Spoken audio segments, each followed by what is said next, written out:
Can't hear you.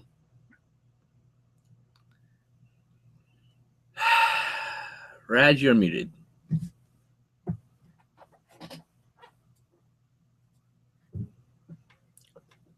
Can't hear me. Can you hear me? Can you hear me? Because I can't hear you. You're muted. Yeah, sorry about that, everybody. All right, there we go. The joys of live broadcasting. It happens. All right, start over. But hello, everybody. This is Razmanziati here, live on my channel as well as Geeky TV with my buddy SkinSlip in the house. Yo. And we're here to do Comic Culture episode 2. If you missed episode 1, Comic Culture is what I'm calling all my videos now, where I talk about anything superhero or comic related.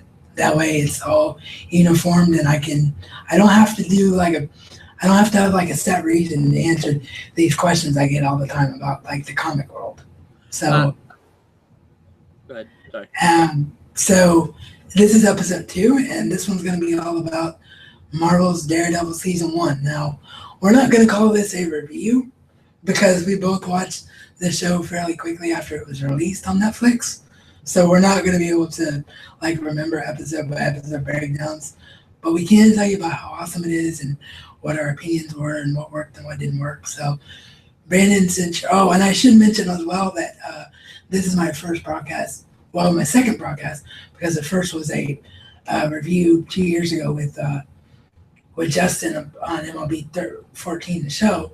But this is my first, I guess, official as member of the broadcast team broadcast on Geeky TV as well. So hi, everybody on Geeky TV land. And Brandon, since you're the guest, I'm going to let you kick this off. All right. Flow the discussion, if you will. You should probably fix your audio. I think the Hangout switched your audio because you don't sound the same. So while I do that, you figure that out. Okay. All right. So Daredevil was this really awesome show produced by Stephen DeKnight. Stephen DeKnight, you'll remember from Spartacus. He did the Spartacus Gods of the Arena, Spartacus War of the Damned, and related shows. He was the showrunner for that. He was hired as showrunner by Netflix for Daredevil. He has been subsequently removed from the showrunner status as of season 2 because he has joined the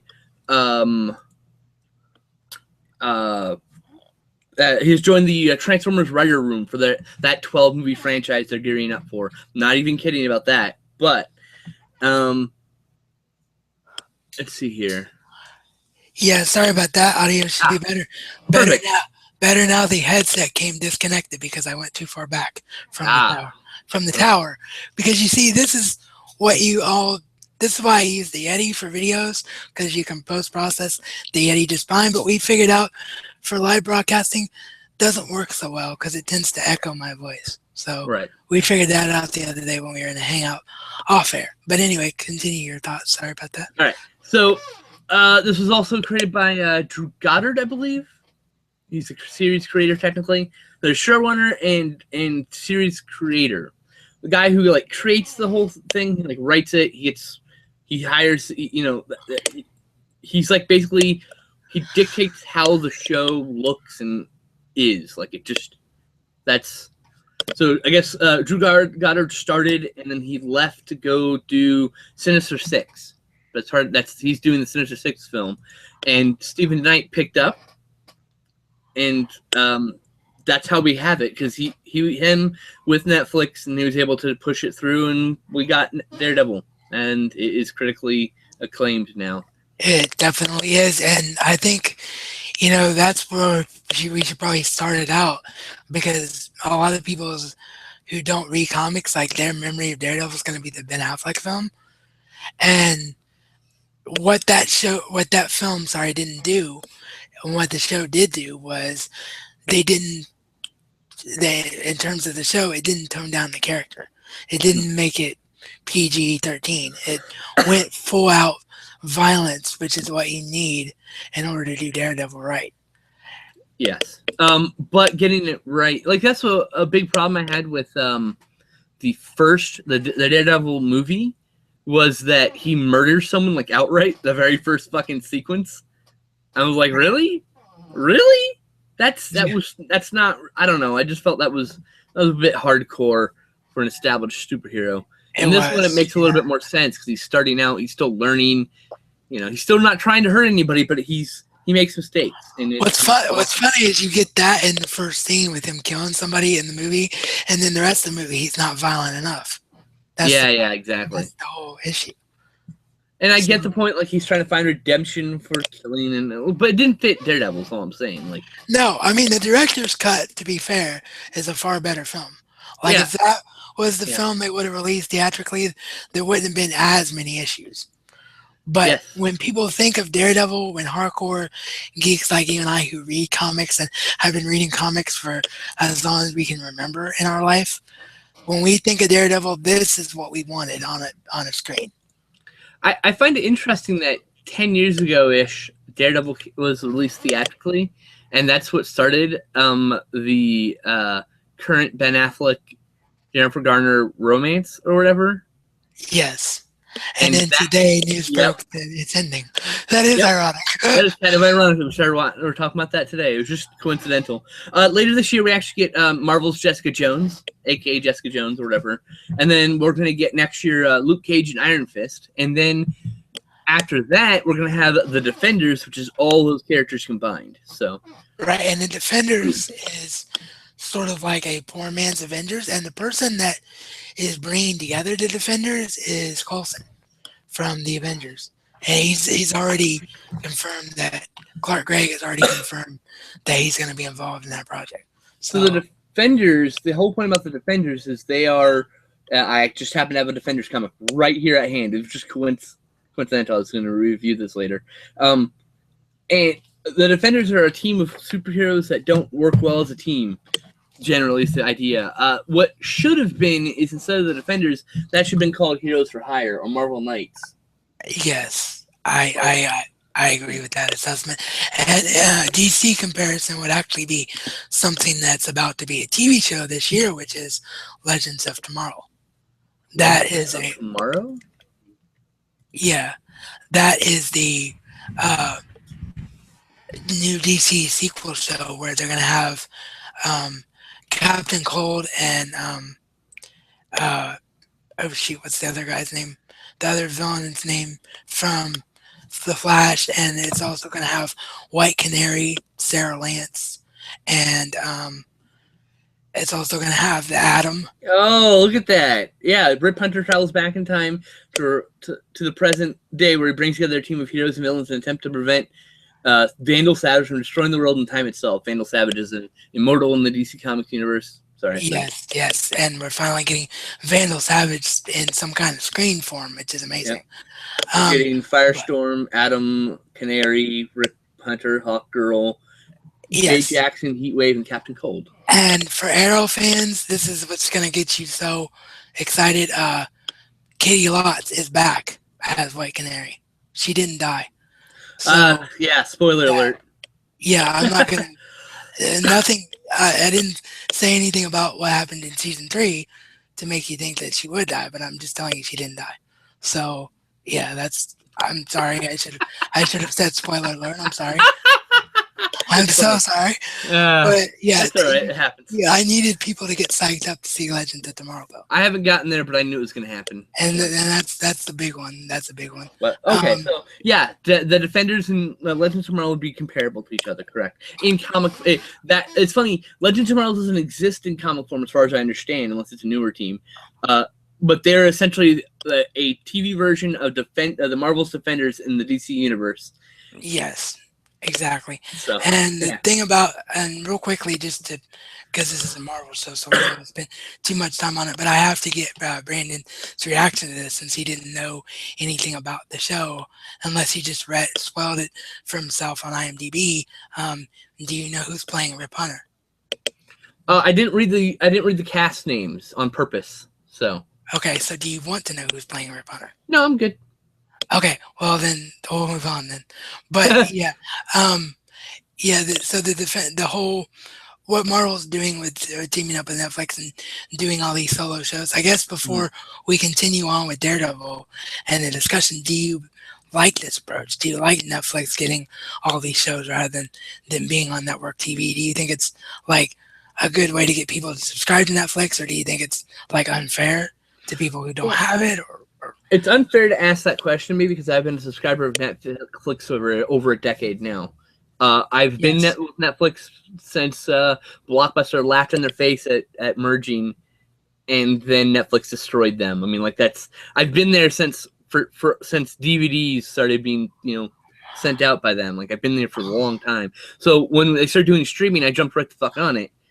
Excuse my language. I'm sorry. I jumped right on it, and so I have been a subscriber in one form or another to Netflix streaming since nearly the beginning of their streaming service. So I am so excited that they are finally at this point where they're a platform where they can create their own stuff and knock socks off, And I agree, and I think that this is, we've all talked about, Sean and I, and I'm sure you and Sean and all three of us, I think at one point or another, probably together, and Justin as well, which shout out to him. I was kind of hoping he would show up today since you guys are kind of just usually joined at the hip. He doesn't wake up for another 40 minutes or so? Oh, well, maybe he'll come in if we're still going at it. Who knows? Or we'll do a regular chat with him when we get off the air. But my point was that we've all had the discussion at one time or another, anyway, that's part of our core geeky group, about network TV and the problems with network TV. I've cut the cord since about 2005. Wow. No, maybe 2004. Maybe 2004. For a while now, I haven't had TV. I've had TV on and off in the middle there because at the time I was married and my wife wanted TV because she likes watching Food Network all day, or she liked watching Food Network all day. So we had TV for a while. So, but I generally don't watch TV. And I've said this numerous times because I'm now so spoiled by buying sets anyway, or watching Netflix anyway, that the only reason I still have cable is for easy access to the internet, because most, that's how you get internet in most areas, is through a cable company. And also the fact that I'm a huge sports fan, and streaming for sports is expensive. It hasn't become affordable like it is for streaming shows and things. And the only reason I'd want only thing I'd want cable for is to watch Raw and the occasional movie channel, or Turner Classic Movies would probably be on all the time, actually. Just running in the background. There's a new network now called MeTV, which is great. Called what? I'm sorry, I coughed. MeTV, which is great. It shows like all the classic shows like Perry Mason, Andy Griffith. I'd probably watch some of that too. Rifleman. Yeah. It's a great little channel, but unfortunately it's only in standard def, but it makes sense that it is, because everything on there was produced that way. But a lot of it was produced on film. Maybe we don't have the masters for. Yeah, but they don't have the masters. Yeah, exactly. Yeah. So, but anyway, the days of network TV are pretty much gone, but I don't, as far as a need for it, but the problem with this format, the only problem that I see with this format is that if it catches on too much, it's going to give companies the excuse to not make Blu-ray discs of season sets. That's already happening. They've pretty much done that. Simpsons being an example. Yeah. And we don't want that, because unless Netflix can get the rights to produce bonus features for shows, then we're missing out on a lot that you would get from collecting a season. The thing is that we're in a paradigm shift. We're living in the middle of a paradigm shift, and the shift is coming very quick and is happening very sudden because of the world that we're in. The world we are in runs at a faster pace than most of these corporations that were created 100 years ago can even keep up with, because they're run by old codgers who don't understand that times change, and they change much quicker now than they used to. And the part of the problem is we're shifting away from physical media for whatever reason, because it's the only way they can wrest control from us and let them dictate how we consume our content instead of us dictating how we consume our content. So it's going to end up happening is these companies, they love money, right? And they know hardcore collectors will always want to own something. So eventually it's going to get to the point where they just like Shout Factory will just release the Simpsons seasons or whatever. Another company will, and endure the hardship of mastering and prepping special features and all that stuff. Like they'll leave it to somebody else, and they'll just reap the rewards for it. You know. Yeah, and now what you're seeing now is, and I'll use Arrow as an example since we're in the middle of a comic discussion. I just picked those up. Those sets are fantastic as far as there's deleted scenes on every disc, and there's a really cool featurettes at the end of season 1. And season 2 actually opened up with a season 1 recap. Like when you hit play, you jump right into a special feature, which is a season 1 recap. I've never seen that done before, but I thought it was really, really cool. And and that's the thing about collecting discs, and that's what's always going to be there. And the other big reason, of course, I mean, we've talked about this before as well, but you can't get full uncompressed Blu-ray quality in streaming. Right. It's just impossible. Well, interestingly, here's a release by Arrow Films that's just not related to obviously Arrow the show, but you reminded me, like, if you look at this description at the top is smaller than the list of special features, which takes up 2/3 of the back. That's the kind of thing that's going to happen more often. We're going to get more releases like this from small companies like Arrow Films or Arrow Video releasing Big Trouble in Little China with a mountain of extras. We're going to see more of that. And that's going to same thing's going to happen with TV shows eventually. And I hope that's the case because, I mean, anybody that collects Star Trek, for example, and have seen what Paramount has done with that show. I mean, that's the way that shows should be presented on disc all the time. Now, if only the people in the Paramount television section had the same love and care and attention for the movies that they release, we'd actually get good DVD or good movie releases. Right, the movie department sucks dick. Yeah, I mean, the TV department should take over the movie department. I mean, the fact that we still don't have decent transfers of the original Star Trek films or the Next Generation films, for that matter, is a travesty. Absolute freaking travesty. But as we always do when we have these chats, we're getting way off track because this was supposed to be about Daredevil. Yeah, so let's get back. Yeah. But just to wrap up, I think this is the right format, and I love the thing I think that made this show work so well was that it didn't have a network tied to it, because any other network besides HBO would have never looked at a property like Daredevil and said, we can do this because of the violence and because of the extremeness of the character and the way you have to present Hell's Kitchen. So all that is a reason that I'm very, very happy that it was a Netflix only show. And if that's the trend, then I'm happy about it. But I just feel bad because of the fact that I think physical media is being phased out. And also, I'm a little bit scared. I'm not trying to jinx it. I'm not trying to put bad vibes out there in the universe. But even those of us like myself and Brandon, who've been with Netflix so long that we're still grandfathered into the $8.99 price, the price for newer customers is already $12 a month for the streaming. I'm just scared to death that it's going to get to the point where the price gets raised because of all this great content. And I'm okay with the price range. If I end up paying $12.99, I'll be fine. I pay $9.99 for WWE Network, and all I do is watch pay-per-views on it. So I get much more use out of my Netflix. So at $12.99, I still feel like I'm getting my money. $12.99 I think would be okay, but I'm talking about like they're going to get to the point where it's like $25 or something like that. As long as I feel like I'm getting my $25 worth, I'll keep giving my $25. You know what I mean? Like if they keep doing quality shows, they can keep taking money from me. Like BoJack Horseman, Orange is the New Black, and about a dozen other shows that I haven't seen that they produced.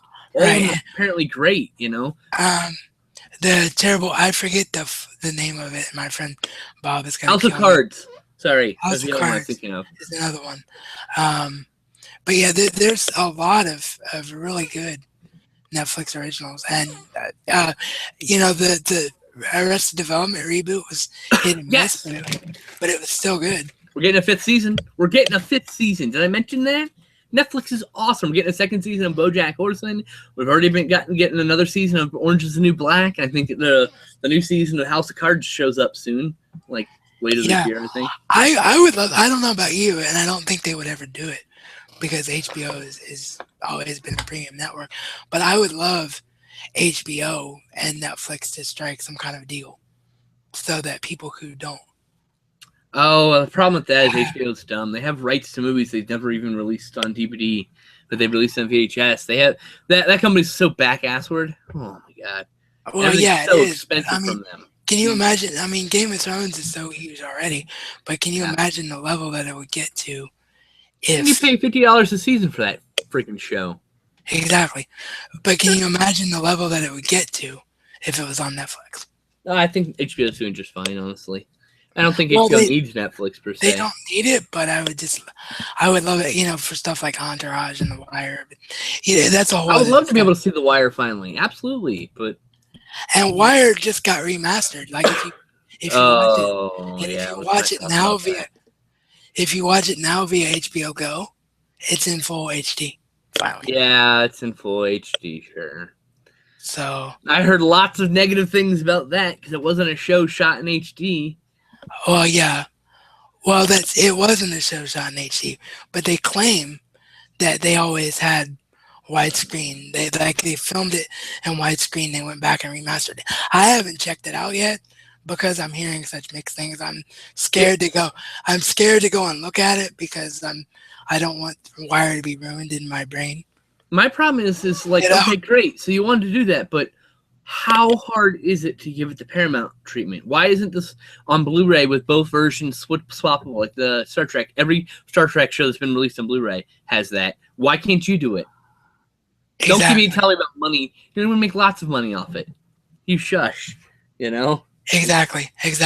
But anyway, we're getting off topic again. I probably need to bring Brandon back for like so much stuff in the future. Maybe I'll just do like a regular, like we used to do a podcast together a long time ago.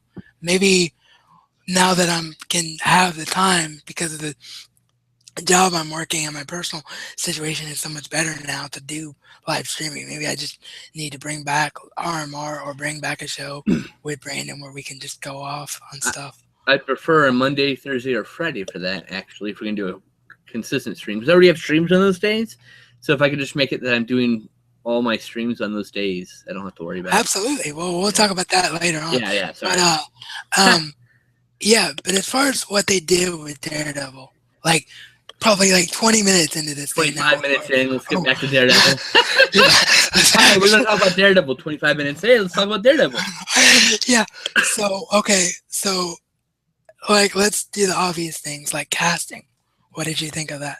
I did not like the way Charlie Cox looked at first. He won me over, obviously. I also didn't like the way he looked in that costume for the good portion of the series. When he's in the first costume, it's right. But that was going to be big. It's like a Smallville kind of thing, but not as bad. Where it was going to be a long build to seeing the real Daredevil suit. And that's cool. I'm cool with that. Like, I really liked Rosario Dawson. I did not expect her to be in the show for some reason, and I absolutely love her character. And Vincent D'Onofrio is a perfect choice for Wilson Fisk, mainly because he's an amazing actor, and I know he'd pull it off. He doesn't necessarily have the physique for it, but he pulls it off, and it doesn't matter, and you don't really think about he's not fat enough. When or tall enough, or inhumanly massive enough. Like, I get it. It's cool. Yeah, no, it really worked. I didn't have a bit of a problem with it. They kind of put it in perspective for folks. Because it's Vincent D'Onofrio. I mean, it's the same reason that, and I'm sure you've seen it or it's on your bucket list because I know you and the kind of stuff you love. It's the same thing. You don't even have to know what the Blacklist is about at all. All you hear is James Spader's doing a TV show, and immediately you're like, sold. Yeah, it's on my list to watch. Yeah. Yeah. So almost got Supernatural. I'm gonna start grabbing some new shows then. So yeah, absolutely. Well, Blacklist, obviously, I'm not even gonna try and, I'll let you go into it completely cold. Yeah. But you'll be blown away by it. But anyway, Vincent D'Onofrio is much like that, where he has that power where anything he's attached to, you're like, okay, I'm sold. And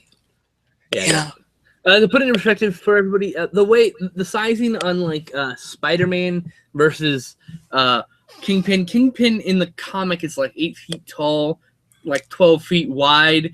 Spider-Man is the size of his left arm.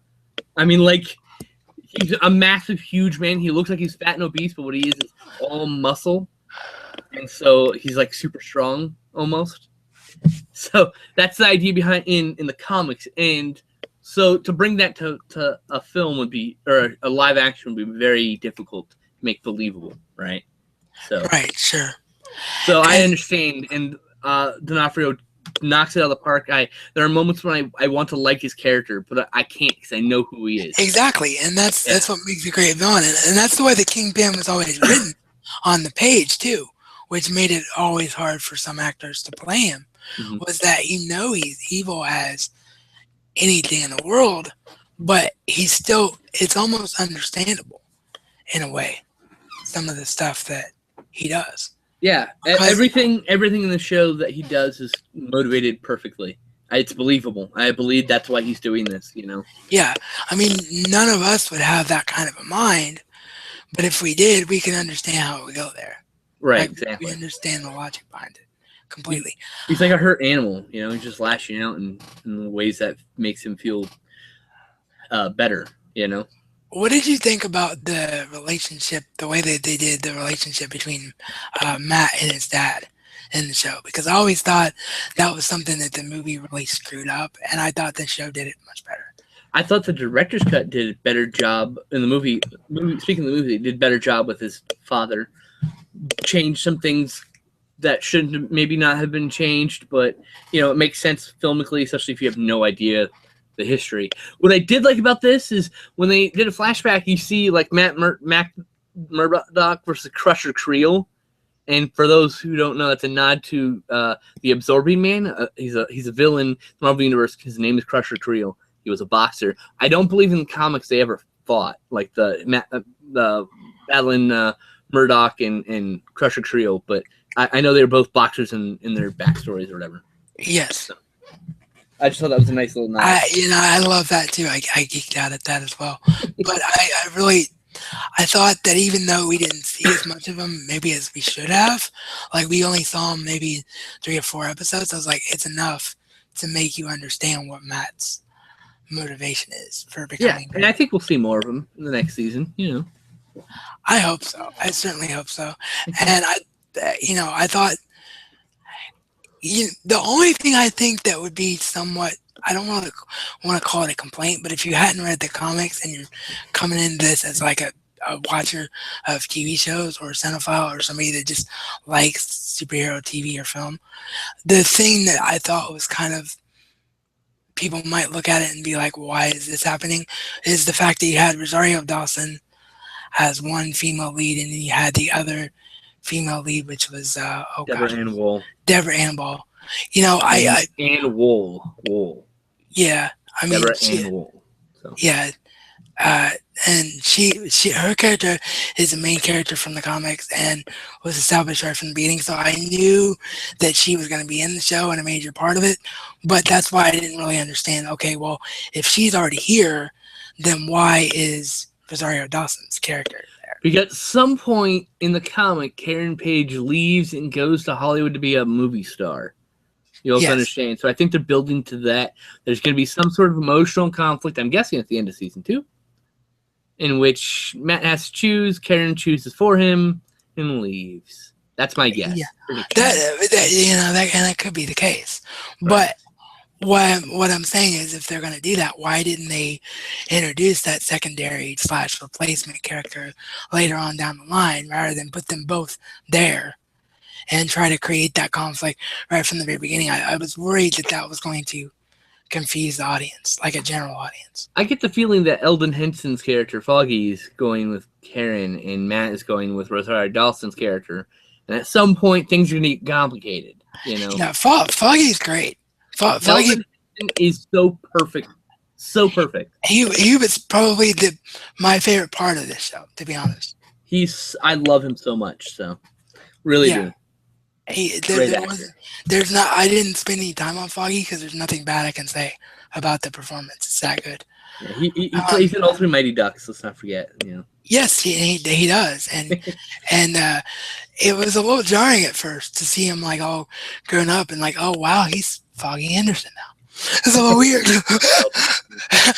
but yeah, I enjoyed it. It was tremendous. Stick, I thought Stick was brilliant in the show. He's really well done, except for maybe he's a little bit more of a butthole than he should be. Maybe. I don't know. I don't know. It's a really hard one to pin down. I always, in my brain, always thought of him as being played by David Carradine. However, that's a good casting choice. Yeah, for sure. It's not possible, obviously, because he is no longer with us. Right, sure. But yeah, it was all right. He was all right. I don't know. He wasn't perfect, so of course I'm kind of like bummed, but it'd be all right. But for what they had and for the actor they had, like, do you think it could have been more or less? Like, how would you have fixed it? I guess is my question. I don't know. I don't know how I would have fixed it. That's not something I could easily answer. The character is more complex than I think I'm ready to tackle on a 3-second notice. You know, right. like. Well, the good thing is the way that the season 1 ended, and we're being very careful not to give away spoilers here. Of course not. In the main discussion part, but the way that season 2 ended, it's obvious that we haven't seen the last Stick. Yeah, so of course not. Maybe we're going to, get a much better performance from him as time goes on, type of thing. Hopefully, and sorry, if my dogs are getting picked up in the background at all, live broadcasting. I already had to ignore a phone call, which I hope is not important. But anyway, yeah, so, like, I guess. Like, I dig Scott Glenn, right? Like, I dig him. Yeah, Scott Glenn is a great actor. But absolutely. I see what you're saying now. I mean, I thought it was a much better portrayal than what we'd seen before, but it wasn't perfect. Like, when you think of Styx, the character in the comics, like if you've read Daredevil for, 20, 30 issues, like we have or more, it's not exactly what you would have, like, taken him from a comic panel and putting him on a screen. Like, it's close, but it's not perfect. Yeah. Exactly, and so it kind of bothers me a little bit. It's all right. Yeah. Can we talk about the end of the second episode? Absolutely, yeah. Possibly the coolest freaking moment in the entire series. Yeah, and it came in the second episode, which should really tell you something. I'd say the first episode, guys, you're watching this for the first time, and you're watching us because you're interested. You're get through to the second episode. The first episode's kind of weak. The second episode's where things pick up. And if you have the time, do what I did. Watch the whole, because it's only 13 episodes long. It took me 2 days to finish. That's how hardcore I was into it. Me and Stout did it in 2 days also. Yeah. Yeah. You watch, 11 episodes, then you have to go sleep. And then you watch the last 2. I think I watched the first 7, then I watched the last 6. But yeah, same thing. Yeah. Yeah, so I mean, it was really it was so funny because it just exploded that day. Like, I haven't seen a explosion of geek excitement like that that's not attached to Game of Thrones in a long time. When Netflix hit, I mean, it was the #1 trend. When that show hit Netflix, it was the #1 trend on Twitter. It was all over Facebook. It was everywhere. Yeah, it was huge. Orange is the New Black season 2 is the only thing I can think of that like had the biggest when we all saw Orange is the New Black, right? But when season 2 premiered, I remember being up at 12:01 a.m. watching the first 4 episodes until 4 a.m. like for season 2. Like that didn't happen with Daredevil. This time I slept, woke up, and then spent all day watching Daredevil. But I mean, that's because I wanted to consume more of it at one time. Right. Season 2 of Orange is the New Black, that's the first time I've really seen like a huge response to a streaming show. Daredevil being like really close. House of Cards had a lot of buzz in the beginning, and it's started kind of died down now. And it's got a solid fan base. That's good, It's just, for some reason, Orange is the New Black Season 2 was the thing, and everyone devoured it. I mean, there was some person who literally watched the show from beginning to end in one sitting. That's insane. Yeah, that's literally 13 hours straight, and that's a little crazy. But to be fair, my dad noticed that I was watching Arrow the other day, and he missed the second half. I guess he just forgot about the show, and so he hasn't watched it in a long time.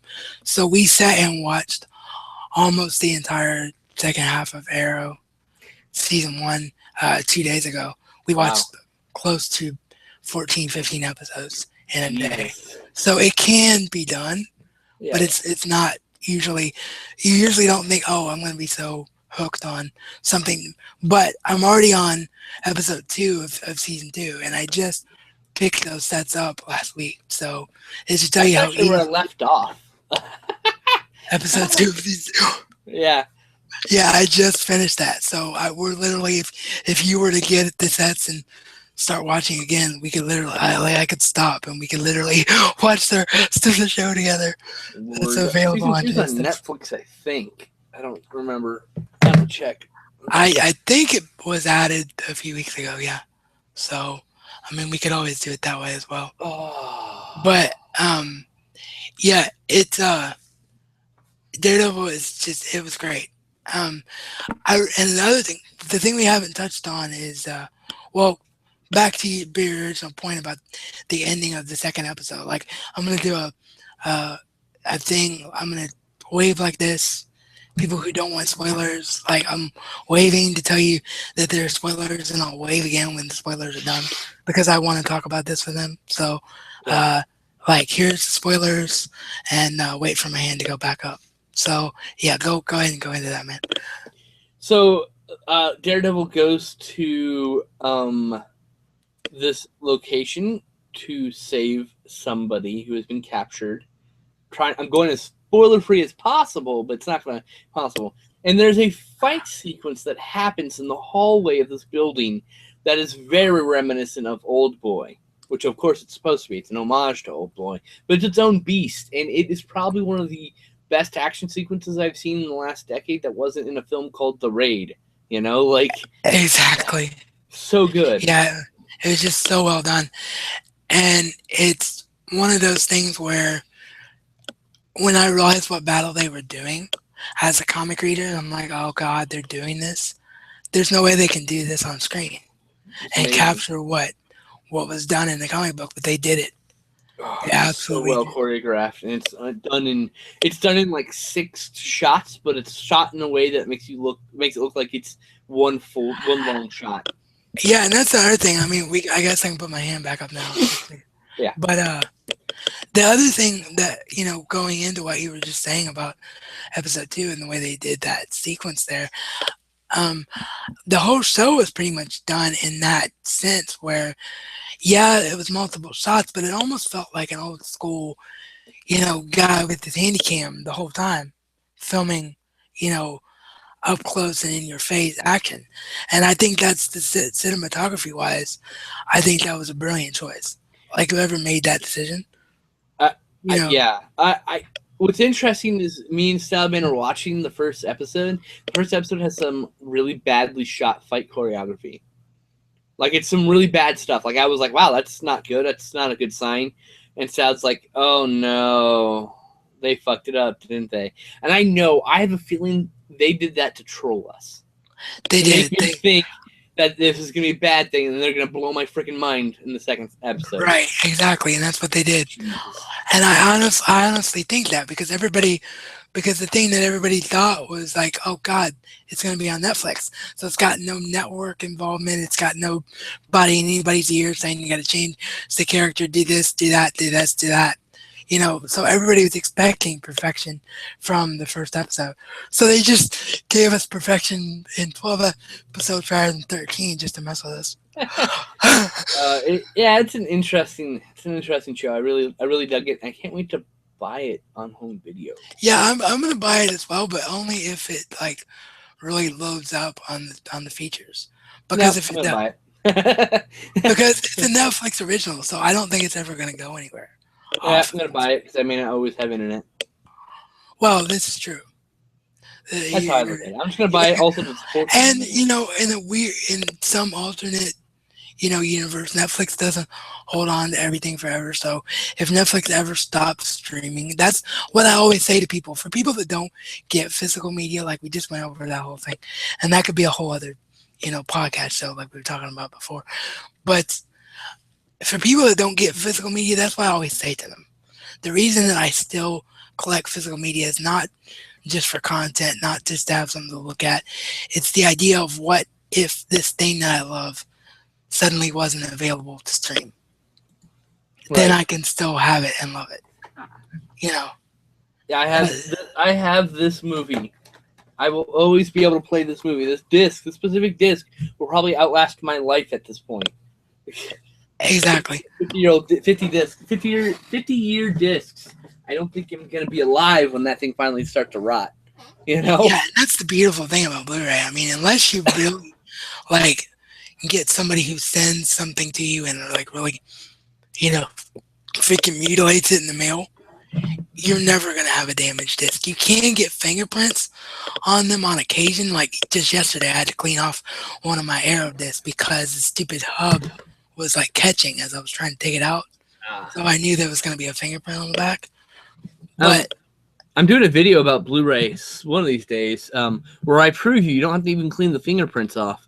I'm gonna take a Blu-ray, I'm gonna drag it across the gravel, and it is my driveway. Pop in the player and see if it still works. Well, it's not that it won't work. It's just that in certain places, if you have a lot of fingerprints, you'll get skipping. That's why I take them. So off. This is what happens when you put things in bubble mailers without enough packaging. Oh gosh, yeah, I saw that on SNI. I was wondering what that story was. There was bought it for $4 off eBay, and someone threw it in a bubble mailer and just shipped it. Well, I've got extra Blu-ray cases around here somewhere, so remind me. Oh man, I'll get my own. No worries. It's just annoying. Really, fucking Christ. Yeah. Well, the good thing is that Blu-ray cases are really freaking affordable on eBay. Yeah. I mean, you can load up on them. I'm gonna load up on a bunch. Unlike DVD, which for anybody who knows what happened to my Glee, and having to actually have the whole set resent to me just to replace one season because the replacement cases that you get on eBay would not have matched the format of how they made the season cases. It was a different kind of case completely than they actually sell anymore. So, DVD is actually really hard to find nowadays when you need it. It's really funny because Aaron Isaac had a similar problem with his Halloween box set. He had the limited edition Halloween box set, this one here, and he dropped it on his floor and shattered half the black cases. And those black cases are really hard to replace. Yes, they are. Well, yeah, do you remember if it was an Amazon or where he bought it from? No, he just dropped it like a moron in his kitchen. Oh, so it wasn't anything. No, he was just a moron, dropped it in his kitchen, and he's sad about it, and he blames himself for the rest of his life for it. Well, sure. The thing is, he's still, if you're watching, Shaw, what's up? Because he's still, we both love you to pieces, but he actually could be watching right now. Now I think about it, because it's Canada Day, and he may not. I'm assuming he had no work today because no one did. So if you're out there, buddy, and awake, hit us up when we go off the air, because how long has it been since I talked to you? But what I was getting at was, just to go off that, was he's still mad at me and I'm still mad at me because, he sent me those 03 Ninja Turtle sets, the rare ones. I had them in a rack on the wall, one of those racks that you mount on the wall. Like when you're right there by your door? Yes, by the closet door. It actually was that exact same rack. But those discs are no longer on there. Because they were paranoid about it. But I don't. You can't see it because I'm not going to turn around and get my wire all tangled up here. But my headrest, you can take it up and down. Like it's made to take up and down in case you ever need to get out of the way.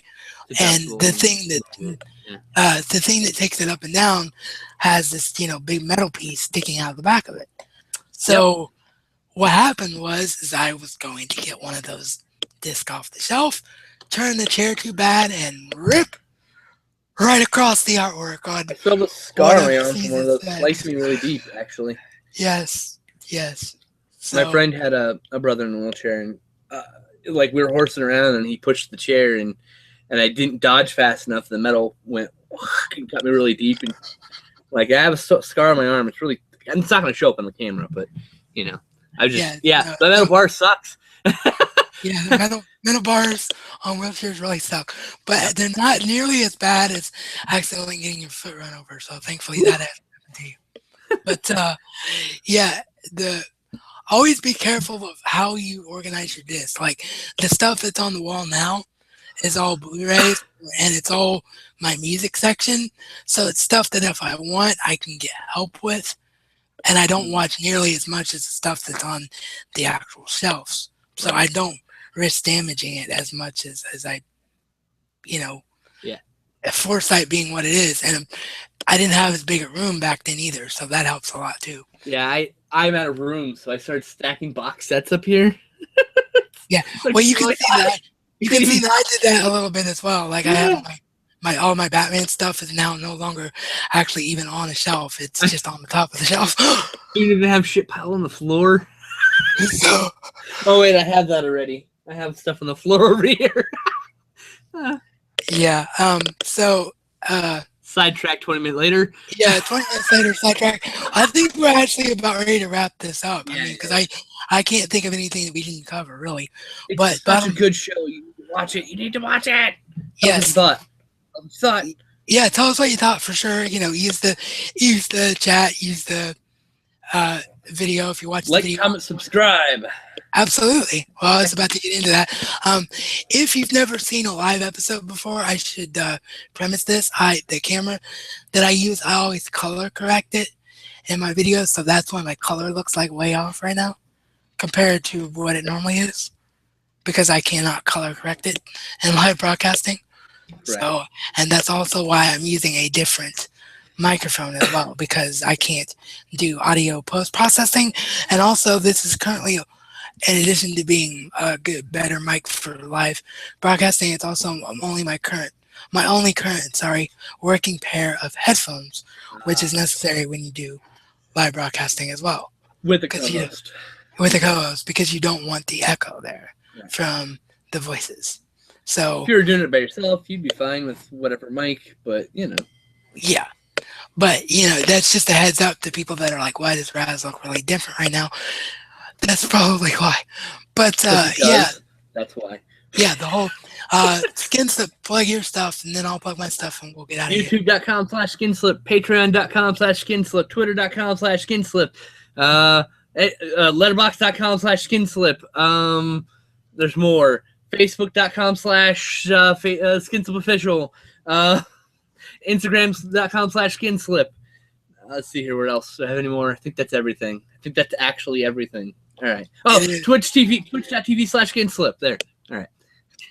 There. Okay. Well, I have a lot of that stuff too, but I don't really have the equipment right now to run all of it.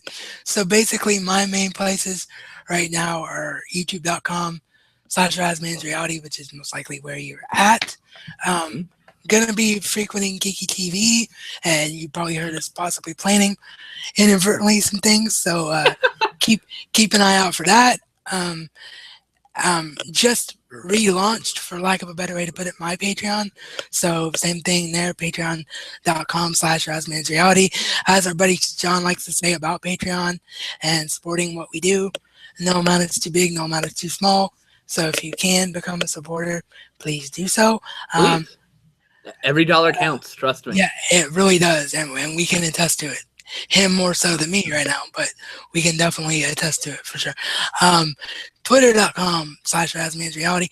Facebook, I have the RazMansReality fan page, but as we all know, those fan pages have become useless unless you have huge numbers, because you have to pay to post.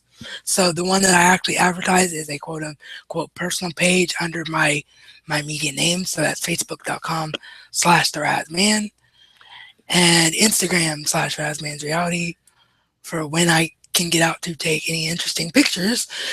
And I think that pretty much covers everything. But yes, bottom line, get Netflix if possible. If not possible, keep an eye out. Find out when the release date for Daredevil season 1 will be. Get the Blu-ray, experience it because it's just amazing. It's worth it. It absolutely is. And with that, we are out. Oh, I guess I should do my typical sign-off, shouldn't I? This is reality according to the Razman and Razman style. It's not just a catchphrase, but a way of life. There we go. We're out. I'll see you next time for more comic culture or whatever I decide to do with this crazy guy and the geeky crew.